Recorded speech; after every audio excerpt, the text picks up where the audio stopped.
Hi, this is Tim of the 1916 Company. Welcome and thanks for logging on. Today we have a shootout. Stainless steel, colorful dials. These are dive watches for the summer 2024. We have mid-market luxury from Omega versus entry-level luxury from Oris. Versus starts now.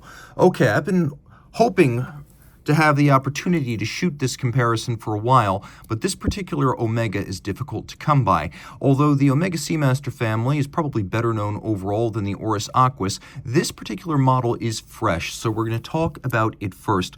Launched in mid-2023 for that summer season, we're looking at the Seamaster Planet Ocean Summer Blue. It was part of a series of gradient blue dial, blue-themed Omega Seamasters for that year, and this one, 39.5 millimeters in steel, is beautifully wearable and perfectly suited to me. So let's talk about the size of this, because this is a very versatile Planet Ocean that a lot of folks don't know exists.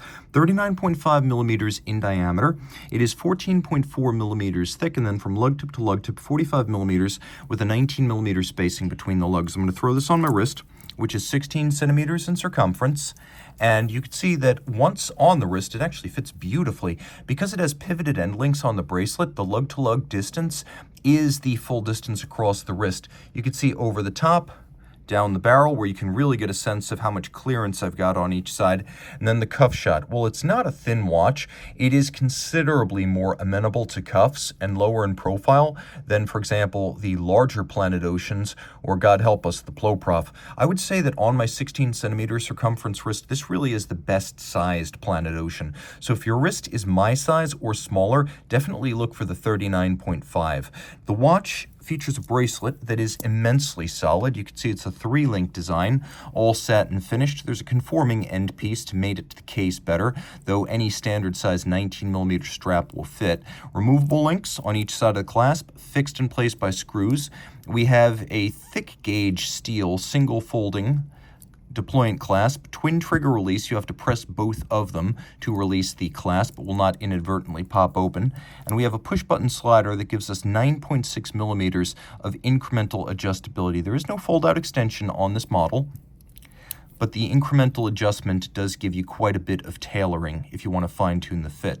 Now, the case is familiar to Omega fans. Lyre-style lugs with inward and outward bevels, screw-down crown, and helium escape valve, 600 meters of water resistance. We have a 120-click bezel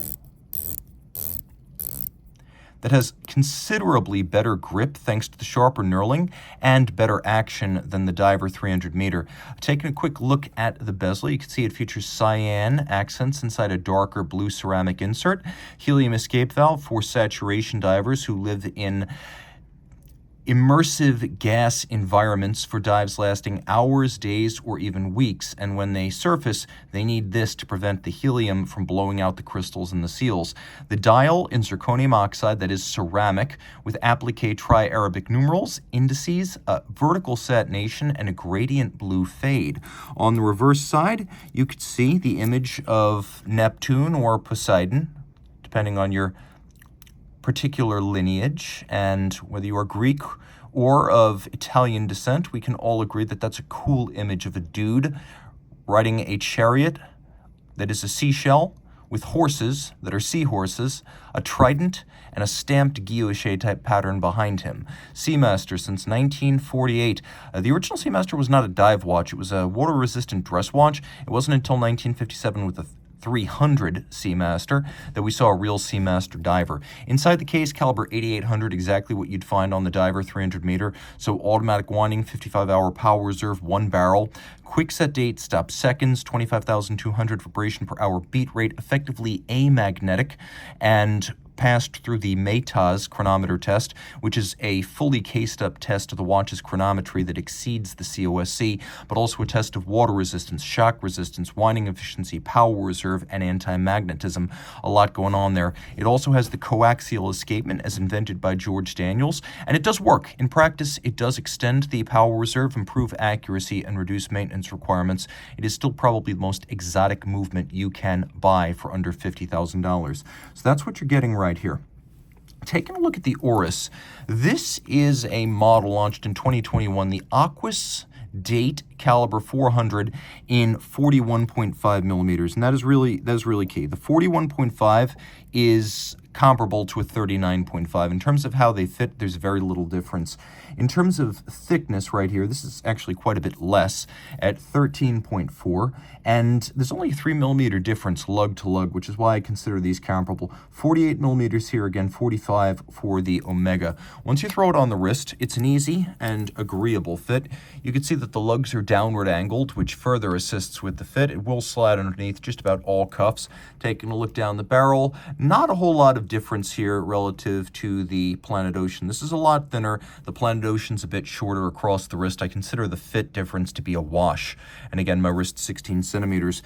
One big difference here is that when you compare the two of them, the Oris has a proprietary lug junction, and while it's robust, it does mean you have to use Oris's own bracelets and straps, although there is one advantage. You have a little quick release system on the bottom, and it works like this. It's basically a clamshell lock that allows you to pop the bracelet off without tools and then fit Oris's proprietary quick release strap if you want to change the look. A pronounced taper down from the lugs, and then we have here removable links that are fixed by screws. You could see that we have intermediate sized links on each side of the clasp in case you find yourself in between link sizes. The bracelet features polish and satin. This one's exceptionally fresh as the original owner never unwrapped it. We have, again, a single fold deployment with a twin trigger, but overall it isn't as well finished or as thick gauge steel as what you find on the Omega, but that's okay because the price here is right, and we'll get into that in a moment. Now, we do have a full fold-out dive extension, which I find is a lot more appropriate if you want to wear this over a wetsuit or a dry suit than the relatively small range of adjustment available on the Omega. You'll also note there are 3 different pairs of divots inside the clasp that you can use to change the anchoring point and fine-tune the fit. So overall, I would say there's maybe a little bit more flexibility engineered into this clasp. Rolling around, you can see the case design could not be more different. Whereas Omega and Rolex use integrated lugs that blend into the case band, Oris likes this conical case profile with lugs that break out rather sharply. Speaking of sharp, the knurling is quite sharp and easy to grip, gives you excellent purchase. I will say that it's 120 click just like the Omega, but the action is not quite as refined. It feels maybe just a little bit coarser than you will detect when positioning the Omega's bezel. Now, let's take a quick look at the dial. Also a gradient fade, but a very different approach. Here we have a brass dial that's been galvanized green with a fume fade. There may be a lacquer on top of the galvanizing to create the fade itself. It does have a directional brushed sunburst, and we have large polished rhodium-plated steel indices with hands to match. The watch features hacking seconds and a quick set date just like the Omega, but things are a lot more interesting on the case back where you find the exclusive Oris Calibre 400. Now here are the headlining numbers. 5 days, that's your power reserve. Also important to note, well, let's take a look right here, 2 barrels instead of 1. A 10-year service interval and a 10-year warranty on the watch. 5 for Omega is industry standard and quite estimable, but 10 years, that is the new standard by which all others will be judged. Now, it is anti-magnetic to 2,250 Gauss, though the Omega is better on that front. 21 joule movement is also tested to no worse than -3 +5 seconds per day, which is far in excess of chronometer standards, though the watch doesn't go through the exhaustive battery of tests that the Omega is subjected to. You can see there's a nice little combination of Edicron for fine adjustment and then a rack and pinion for ultra fine micrometric changes. And while the movement may not be as interesting to look at as the Omega's Calibre 8800, the fact that you can see it gives the Oris a leg up. And no tricks are played to get that 5-day power reserve. It actually has a beat rate of 4 hertz, which is 8 per second. That is standard. That is not slow. There's also a escapement in silicon that reduces the need for lubrication, reduces the amount of rotating and reciprocating mass, and also reduces the susceptibility to magnetism. It helps the watch to enjoy that 10-year maintenance interval. The watch features 300-meter water resistance with a screw-down crown and replaceable screwed-on crown guards. So obviously the Omega much deeper diving. So let's talk about what the advantages of the Omega are. So the Omega has a big advantage right out of the gate if you are a diver. You have 600 meters instead of 300. You have the helium escape valve, which is not present on the Oris Aquis Date. There are maybe 300 to 400 people in the United States who are actually certified by the Coast Guard to act as saturation divers. Nevertheless, this is a fun conversation piece. There are only a handful of people who fly fighter jets, and yet everyone buys IWC pilot watches. So this is a nice little piece of bragging rights when you are comparing to your opponents or your friends' watches. You can bench race them and come out ahead with the helium escape valve. What else? Well, the bracelet and the clasp just feel a lot more secure. They feel more robust. They're tangibly heavier with less lateral play, and the components are individually more solid and more substantial. I don't think you get the same range of adjustment here, but the solidity and the indistinguishable from Rolex level of perceived quality puts this clasp and bracelet over the top. I would also say here, with a full balance bridge, a free sprung balance, and virtually amagnetic qualities, this is a more resilient watch. Water, magnetism, and shock, on all three counts, this is far in excess of the Oris. Remember, the Oris claims to be anti-magnetic to 2,250 Gauss. This is tested to over 15,000 Gauss. So 15,000 is a minimum. This is basically an amagnetic watch.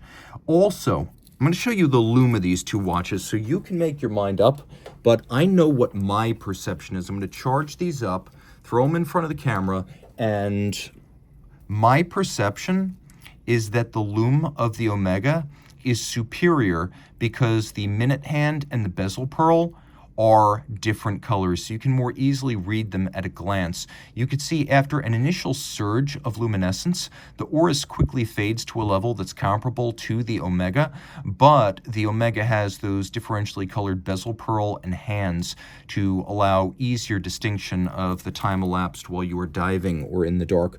And credit to both. Both seconds hands are lumed, so you do know in the dark or in the depths whether your dive watch is still running, but I think a narrow margin gives the lume judgment to the Omega. Also important, it accepts normal straps. So just get 19 millimeters and it'll work. Whereas here, you're locked into a proprietary system. Oris has straps, but you gotta be happy with what they offer. And there's no options to go out on the aftermarket and get a custom piece. I would also say right here, superior timing and timekeeping, not just because it's tested to timing tolerances in excess of Oris's -3 +5, but because it can also maintain those timing tolerances under duress better than the Oris can. In my experience, these tri-level Omega coaxials, which have been made since 2007, they can hold to about 1 second gained per day. So my judgment is empirical, not just theoretical. I also think that this is a cooler dial. The range of shades and textures and tones just looks more upscale than what you get on the Oris.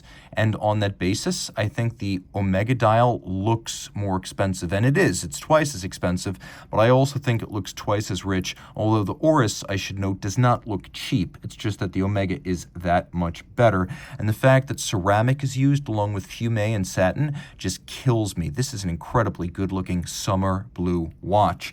Now, what does the Oris do better? Let's consider that the Oris has 5 days of power reserve, whereas the Omega has 55 hours. Advantage Oris. Also, ridiculous. We've got a 10-year service interval. Because this watch costs as little as it does, you could wind up paying out potentially 20% of the original purchase price of the watch getting it serviced. And Oris has explicitly said that doesn't seem acceptable to do every 2 to 3 years. So they went with a 10-year service interval enabled by the quality of the micro machining of the parts and the quality of the lubricants used, as well as the silicon escapement. So the fact that they backed that 10-year service interval with a 10-year warranty means we have double-barreled superiority. And not only does this have the 5-day power reserve, but it has 2 mainspring barrels, which can make for more even timekeeping and a flatter torque curve than if you have just one. So on a lot of technical warranty and maintenance issues, Oris comes out far ahead of Omega. Now, half the price. This watch new costs $3,700, whereas this watch new costs $7,400. You do the math. For 50% the price, the Oris, especially since it won't have any near-term maintenance needs, is the clear winner. Now, if you want to buy this pre-owned, prices are a little bit lower, but still $6,000 to $7,000, whereas pre-owned, this watch is going to be $2,600, $2,900. So again, purchase price advantage Oris. In terms of the display case back and the nicely sized 30mm movement, I think we have to give the edge to Oris because while this is not a handsome caliber, the fact is you can see it. It does have some aesthetically and technically interesting things to examine under a loupe, and then also there is the fact that 30mm, it properly fits the case back, whereas the Omega movement is a little bit smaller. Also, far thinner, and it's not even close. The millimeter seems to be exaggerated when the watch is actually on your wrist. So the Omega 14.4, the Oris 13.4, and yet the Oris feels like it's 2 or 3 millimeters thinner. So which one of these would I pick for myself? Well, I should mention that both of them come in some different variations, though the Oris, between straps, dial colors, and metal options, probably gives you more choice.